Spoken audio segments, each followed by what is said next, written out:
7 days in, just what do you thought about your defensive line group through these first few practices, and what are you looking forward to in the scrimmage tomorrow? Yeah, I think they've done a really good job. I mean, they're competing hard. They're holding each other accountable.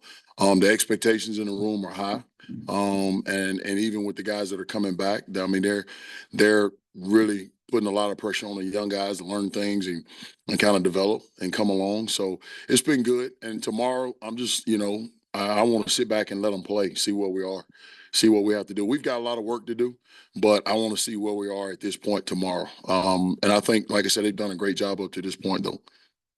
Is Eric Gregory the most undervalued guy on this team? Doesn't seem like he gets a lot of headlines or all SEC recognition stuff. Started 12 games for you last year, 6 years. Yeah, he's so valuable because he does so much. I mean, he can play both inside positions, he can play outside. I mean, he did that early in his career, and I kind of agree with you. He's very very underrated. But he does a really really good job. He's such a humble kid. That stuff doesn't bother him. He doesn't think about it. He doesn't ask questions about it. It's not even an issue with him. He just shows up and he works every day.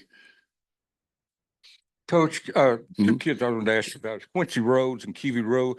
How are they coming along? Are they developing like you want to? Yeah. Kiwi's doing a really good job. I mean, he's gelled with the room great. A lot of times when you bring transfers in, you don't really know. You kind of try and pick the best kids that kind of can gel with your team and your room and all that. And you don't know how it's going to end up. But Kiwi, man, it's such a great relationship with the guys in the room. And he's developing a lot like I thought he would. And I have no issue with at any point if Kiwi had to jump in and be a starter, and he's pushing. He plays hard, and he does a lot of really good things. So I'm excited about him. And then Quincy's just a kid that's really growing up, still a kid that doesn't realize his ability and he's such a big kid, 6'7", whatever, and almost 285 pounds. He's still a baby. And he's growing up and he's learning the system. He's learning football. And as he learns football, he's becoming a better player. But I'm high on him and I'm high on the room. I think they've done a good job. I know sisters still like to talk about injury. I'm not asking about an injury, but is Anton in a position where he can get back pretty quick and play? Yeah, he's going to be fine. Yeah, he'll be fine. He's a tough kid, come from a tough program, tough family, great family. He's going to be fine. The buck position, I'm wondering, when does that come into play most often? What kind of offensive sets, and what have you seen from how it might benefit you guys? Well, I don't know if the position itself, just say you tied into what offensive guys are doing, is more so a scheme. We play with that guy on the field and we have the ability to play with different personnel. We have the ability to play with the same guys on the field. And I think that's the good part about what we do and how we do things. And so it really is just a position within the defense that could be manipulated however we wanted to do it. And it really boils down to what we're getting ready to get that week, how much we want to run certain things and all that. But that position and those guys that are playing that right now they played well. Sam has made no bones about how he felt like the team had to be tougher, that you had to do more tackling and all. And that would apply to D tackles as much as any position on the team. Oh, yeah. Physical. How's your group taken to the more physicality that you're going to have in camp? Well, I mean, we've been fine because, I mean, I think, and there's no doubt about it, that the game is won in the trenches. And so I demand that of my guys up front all the time anyway. And tackling is a big part of what we do in a lot of ways. Because, you look back to last season, we left some things on. We left a lot of plays on the field. We left some sacks on the field, and if we can make those plays this year, it'll make a difference in a lot of games. Two freshmen, Charlie Collins and Kavion Henderson. Just what have you liked about them so far, and where do you feel like they are from when they came in? I mean, they're workers. That's the biggest thing that stands out right now. When you get a young kid, a freshman that comes in, a lot of times they want to shy away and jump to the back of the line and let the older guys kind of take over. These two kids, man, they jump in the front of the line and they get in the middle of the older guys, and they're workers. They really work hard, and they have a lot of development to come along. They got to get stronger, obviously put on more weight, all that stuff that's got to happen, but the hunger to play the game and learn the system and be in the midst and not be shy being around older guys. No, they just one of the guys right now. Going back to Anton, I know he's been out the last few days, but just when he does return, what do you hope to see from him? What do you need to see from him to give you confidence for him to Well, have a good just season? continuing to grow. I mean, he had a really good spring. A lot of things that, when he got here that he had not been taught or not been exposed to, and he was learning. As the spring went on, he got later in the spring, he understood what we were doing, and he started. You can see his growth started to really take off.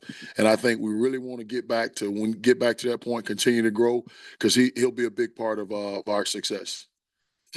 Talk specifics, but you've been on a pretty good roll recruiting wise, Yeah. and you also brought in, Kavion and Charlie in this past class. Just what's the key to recruiting at such a high level when, there's a lot of outside noise about, the hot seat with Coach Pittman and things like that? Just what's the key to still be able to recruit like that? Just being yourself. I mean, I kind of went through this process and I talked to parents about it.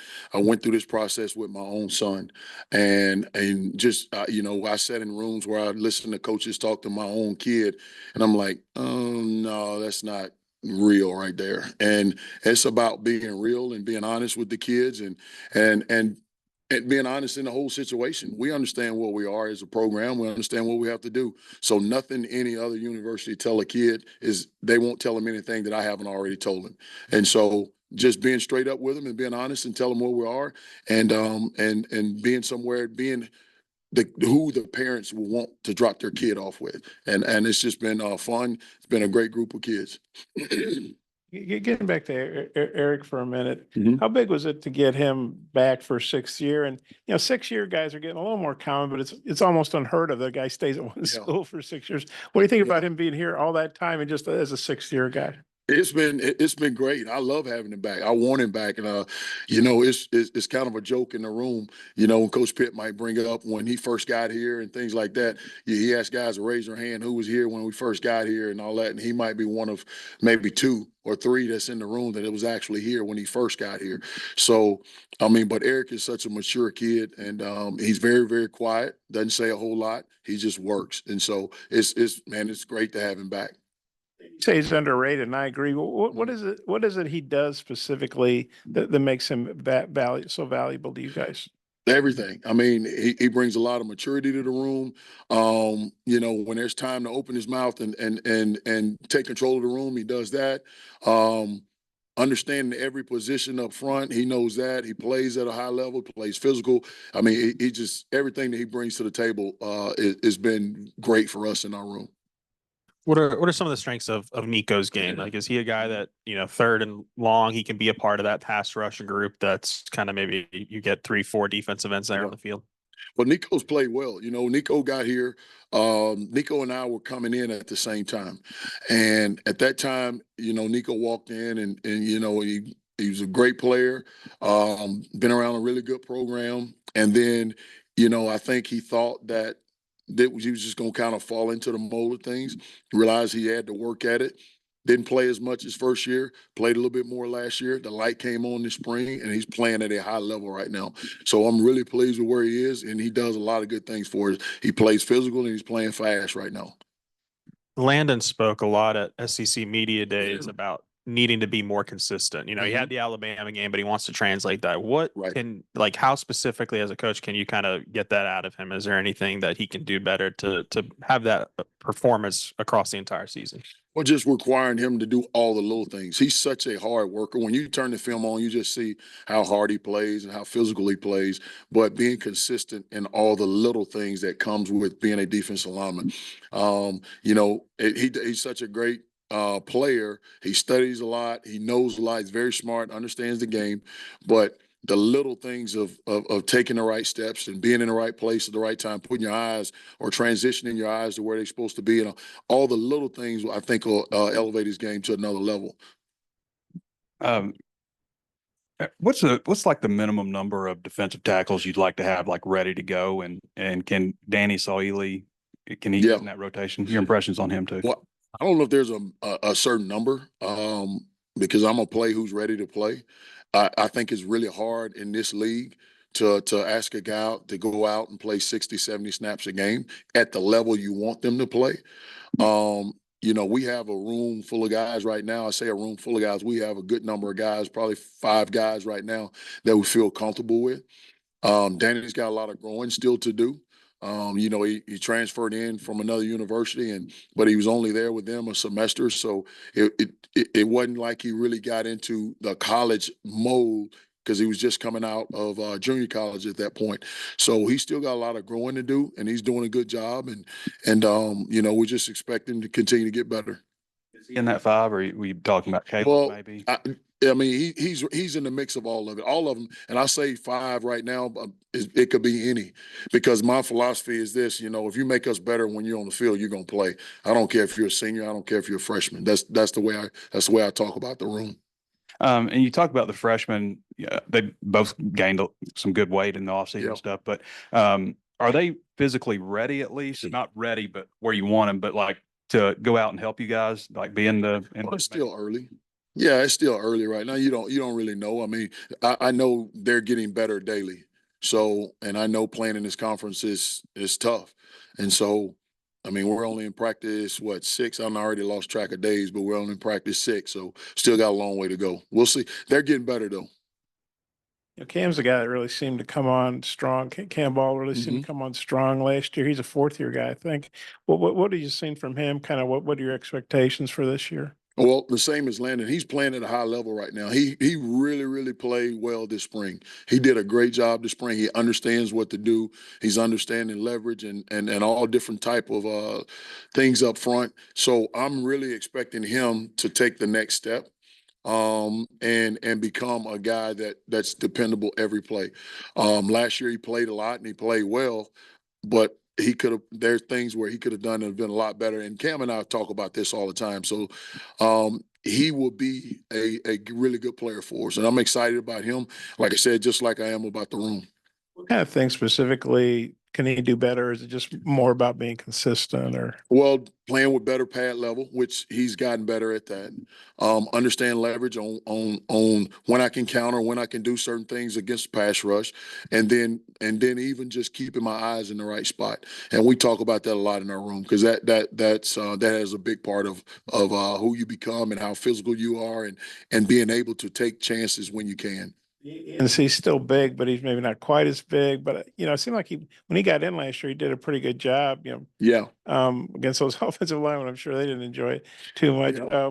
What are you seeing from him, and what kind of improvement can he make? He's a big kid. He's the biggest one in the room.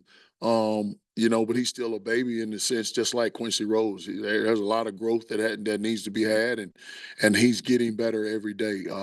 He's being more physical, and I think part of truly understanding what we're asking in the scheme will allow him to play faster, and he's getting to that point. But you know, there's learning all the time, and like I say, he's continuing to get better. Landon's decision to come back was a big deal. Right. What did that mean to you personally? And then if you can go from there to talk about just all the experience you got coming back in your room, what did that do for you as a coach? Well, it was huge for me because, you know, he and I sat down and had a conversation, and he had some goals in mind and his family had goals in mind. And I think that he wanted to come back to reach some of those goals at this level and even moving on to the next level.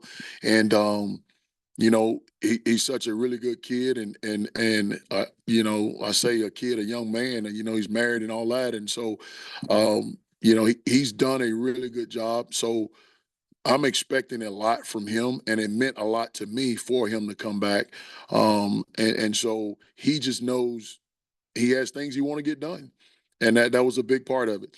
And then just experience in the room. You know, we've got guys in the room, and the Landon Jackson, the Kiwi Rose, Eric Gregory, all those guys. There's a lot of experience between those guys. But we really need the younger guys to step up and come on and develop. But the experience means a lot, you know, because now I can spend a lot more time with the younger guys trying to bring them along faster than it would if we didn't have all that experience. You talked about looking for versatility out of the buck role. What do you mean by that? What are you looking? What's the kind of player that you're looking for, and who all's been working at that spot? Well, we're looking for a kid that has the ability to rush the quarterback, that also has the ability to drop in coverage, and it's just more of an outside linebacker type mindset. But the same type of ability. Like I said, they can put their hand on the ground, line up on a tight end, and play in this league. We've had multiple guys work at it. Nico's worked at it. Brad Spence has worked at it. We're training some of the younger guys depth wise. So it's just different right now. And like I said, they're all pushing each other right now. You refer to as a buck and not as like a Sam linebacker? Or... No, not really. It's more like an outside linebacker, but it could be. I mean, the two guys that are doing it are athletic enough to be able to do it, but that's not the way we see it right now. We've done this whole press conference. We haven't said Cam Ball's name. So yeah, Cam Ball's ceiling. He did. Thoughts? Oh, he did. Yeah. Okay. I overlooked it. Sometimes he ran it. I don't know. No, but Cam's he's had a really good camp. He had a phenomenal spring. And like I said, he's just such a great kid. Like I said, I can say that about my whole room. Yeah, every one of those kids are such great kids, and they want to get better. They want to learn. They want to get coached, and they are right now. And I'm gonna tell you right now, with the changing of the rule, that allowing quality control guys and really GAs to really get in and coach. I've got two guys in my room right now, and Kelvin Green and Tyrone Hopper, who play for me at another school. I mean, they're doing a phenomenal job with those kids, and it allows, I trust them enough to be able to we can split groups up and do things, and we can get more detail on a lot of things. So it's been really good for us. You mentioned Kiwi a minute ago. He's pushing for. I think he started a couple of times. I think he played in all the games. Yeah. And he's a sixth-year guy. Right. So you got two sixth-year guys. That's probably a nice luxury. But right. The second year from La Tech, he's had a whole SEC season under his belt. Kind of. Yep. Well, what kind of, even as old as he is, what kind of improvement can he make? Well, just he understands the game and everything is what happened. I think some of the different techniques and things we were asking or teaching were a little bit different from what he's done. But I mean, Kiwi's an experienced player. He does a great job, and he's physical. He plays hard, and so I no question at all about having him in the game. I might have my timeline mixed up. I think you and Landon got here at the same time. Yeah. Just when he got here and you first saw him, did you have any idea that this was possible for him, kind of the season he had last year and what could come this year? Or has he maybe even surprised you a little bit? I didn't, to be honest with you, because my biggest questions when I first got here, because he was just coming off an injury, and my biggest question was how physical he's going to be, because I had never seen him play, and here's this big kid, he's long, is he going to play physical? And that question was answered like immediately when he got on the field. There's no doubt about it. And the progress he's made from the time he walked in the door to now, I mean, it's been great, and it's just getting better and better every day we go out. How do you think Landon's been handling maybe these heightened expectations this year? And have you had any conversations with him and the entire room about, hey, you might see a little bit more double teams this year. This is how we're going to maybe adjust to that. Well, we talk about it all the time because I was fortunate enough to coach another player that just happened to be, he was pretty good too, that was doubled and tripled and all that stuff after, he had a major hit in a bowl game and all of a sudden he became this guy that nobody could block. But we talked about how things are going to be different for you. But all this, the publicity and all that stuff he's getting right now it's not going to him. And I don't going to his head or anything. And I don't allow it. And for those guys anyway, because I'm quick to tell them, those same guys that lift you up are the same guys that are going, they're going to cut you down or whatever when you're not playing the way they think you are. So don't listen to all that stuff. Just play. Appreciate you. Yep.